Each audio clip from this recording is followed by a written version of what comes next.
Mr. President, over the weekend, the State Department, that's our State Department, imposed visa restrictions on several Ethiopian and Eritrean government officials. They claim these officials have not done enough to end the hostilities in the Tigray area. Now, the Tigray area is in the northern part of Ethiopia, and it's an area that's one of the very old parts of that continent.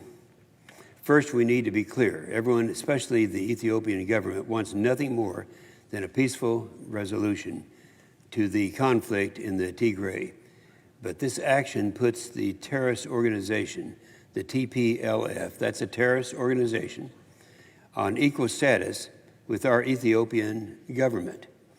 Now, that's unacceptable, and it's wrong. It's outrageous that we'd have them in the same issue, as if they're somehow equals.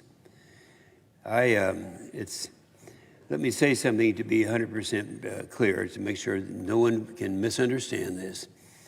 And that is that humanitarian atrocities are wrong and have no place in our world. I'm proud that Prime Minister Abiy of Ethiopia has clearly stated that any atrocities are not condoned by the government, and those responsible will be held accountable. That's going to happen. To truly understand this issue and why putting the Ethiopian government on equal footing with the TPLF is so offensive and downright wrong, you need to understand how we got here, and indulge with me in just a little bit of history. Now, I know the changes Ethiopia has seen over the last decade. Since 2005, I have visited Ethiopia 19 different times, engaging and developing relationships with prime ministers, cabinet ministers, legislators, business people, aid workers, and everyone else in between. I say this to show that I know Ethiopia, probably better than anyone else in this chamber. But more than that, I know its history. Ethiopia is the oldest independent country in all of Africa, but one that is newly democratic. And that comes with problems, and we understand that. The current controversy and why we are here today started back in the 1970s with a man named Mengistu. From 1974 to 1991, Mengistu was the leader of the communist Derg. That's a communist party in Ethiopia. This was the controlling party at the time. It is a communist party. They ran Ethiopia. It was a terrible time for Ethiopia. That was during one of the worst famines that they ever had on that continent, or actually anywhere. It killed over 1 million people, and that might be the most significant famine in the history in terms of deaths. Then in 1991, the communists were booted out.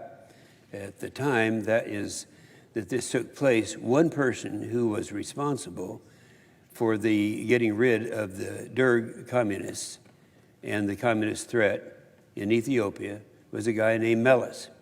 He was a member of the Tigrayan political party. Now, we got to know him quite well. He's the one who got communism out of that part of the world.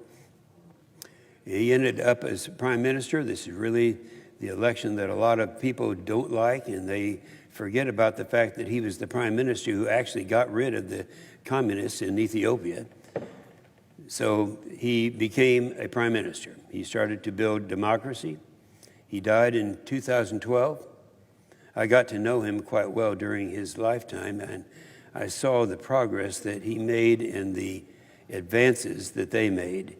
He was then replaced by another prime minister whose name was Haile Mariam. And now he became prime minister, and he continued to push for democracy. Haile Mariam worked diligently and improved things. Under his tenure, Ethiopia established the Independent Ethiopian Human Rights Committee that reported on violence and human rights and problems. It was tremendously successful. They didn't just establish it, they acted on it. They came out with a with a report and acted on it to hold perpetrators accountable and to make the improvements that were being made at that time. Our relationship wasn't just government to government, it was brother to brother. In February of 2017, Prime Minister Haile Mariam suggested that since the provinces were all fighting at one time, and at that time, there were 9 provinces in Ethiopia. Each province had a governor. We suggested on the phone with the members of the Senate here in Washington and the House prayer group in the House of Representatives that what we ought to do is follow the recommendation of Eisenhower. We're talking about former General Eisenhower. As President Eisenhower was a great president of the United States. And this was right after World War II. He said, and this is a quote, I'm quoting Eisenhower now. He said, the problems of this world are so great that we will never resolve the problems until we learn to sit down and pray together. And so we decided, let's all get the governors, the prime minister, and the members of the House, and the members of the Senate, and the rest all together, and we will pray with them. We did this. In fact, we had 5 senators with me at that time, and we went over. The problem was only 2 of the governors showed up out of 9, so it didn't work. 8 months later, we had occasion to be back there, and we put together the same thing. But we talked to them to let them know. We talked to the governors at that time, and the 9 governors that were in Ethiopia. And so we got them and explaining what it was all about, and the governors who had been fighting with each other and had been fighting with Haile Mariam, they all prayed together, and we joined in prayer by 18 members of the United States House of Representatives. We were joined with them by phone, and the Prime Minister and all of us, members of the Senate and others who were there, we all rejoiced and embraced each other, and that's really significant. The 9 governors had never been together before. They didn't like each other. They'd never been in the same room before. Well, most of the people didn't live in cities, and that made this effort that much more difficult. The vast majority of people who live there are in rural communities, and that made this widespread change and development a longer and more difficult path. In Ethiopia, the tribal factions also played a great role. If you go from province to province, that used to be from tribe to tribe. And they historically have not gotten along until this time. So it made it more difficult because of the factions and all of that, but it worked. We unified them together, and that was unlike anything that has ever happened. One of the governors who was there at the time was named Dr. Abiy. You might remember that name because he's now the Prime Minister of Ethiopia. And I've often said that Dr. Abiy is arguably the most educated, the smartest guy that I've seen in that position in the entire continent of Africa. He was just a tremendous person. Well, we got them together, and at a leader's breakfast, we put something together where he told the story of his journey in faith in Jesus. This is Dr. Abiy. We met a year later where we prayed and talked about how to unify the country in peace, not conflict. It is from these meetings that I know Abiy is committed to democracy and committed to the future of Ethiopia. He's showing that with his actions as well. Abiy was elected prime minister in 2018 after active and spirited protests against the existing ruling party, the Ethiopian People's Revolutionary Democratic Front, which had run the country for almost 30 years. Abiy was elected by a country looking for fresh leadership. He immediately took steps to create positive change. He promised unity and reconciliation, and against all odds, he delivered. He passed liberal democratic reforms. He freed political prisoners. and journalists. Abiy even did what was once believed impossible. He negotiated a peace treaty with Eritrea after decades of long Cold War and was recognized with a Nobel Peace Prize for his work. Yeah, he was the recipient of a Nobel Peace Prize for all the wonderful work that he had done. That was in Africa. It was a leading operation. So how does all this play into the situation before us today? The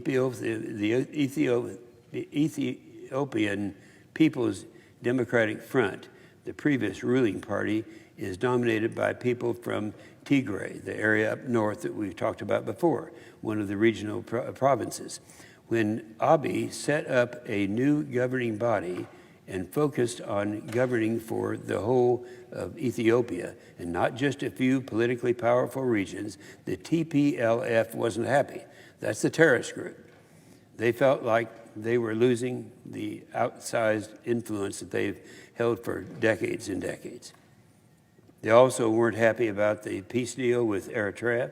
The TPLF were ruling Ethiopia in the 1990s when the bitter Eritrea-Ethiopian conflict was going on. Decades later, they still feel aggrieved and didn't want peace. The result, they started acting out. In 2019, they started to refuse to participate in the new government and the new ruling party. They expressed their frustration in more overt and destabilizing ways. They held their own regional parliamentary elections in September during the height of the corona pandemic instead of agreeing with the other provinces and the prime minister that they should be postponed because of the pandemic. The militia affiliated with the TPLF, that's the terrorist group, that has been designated by the Ethiopian parliament as a terrorist group, attacked an Ethiopian army base near Mekelle on November the 4th and stole weapons there. Let me restate this plainly. A regional party, TPLF, attacked a government military base. The government rightfully responded, and the regional terrorist group is well equipped and has been fighting back and continuing the conflict for a long period of time now. And that's what's going on right now. That's the situation we find ourselves in. And that is why it is astounding to me that our government continues to treat this situation with both sides being equal when clearly they are not. One side is the democratically elected government, and the other side is a disgruntled faction that is reacting with violence because they are no longer in power. It's a terrorist group. And again, the Ethiopian government has been clear that they do not condone any of the reported atrocities, and they will hold anyone who commits atrocities accountable. We, the United States, need to continue to engage Ethiopia and try to understand how what we're seeing today is a product years in the making. It's not a simple matter of two aggrieved parties. It is Prime Minister Abiy working to protect a unified, peaceful, stable Ethiopia. We should be talking to him about how we can help him restore peace, not slapping punitive sanctions on his government, an action that does nothing but demonstrate that we can't or won't appreciate the history and the regional differences that lead to this situation. And I want to close by speaking to Prime Minister Abiy and our friends in Ethiopia directly. Brother, I'm with you. Those of us who understand the history, that what you are facing and what you are working to support, we are with you, Prime Minister Abiy. With that, I yield the floor.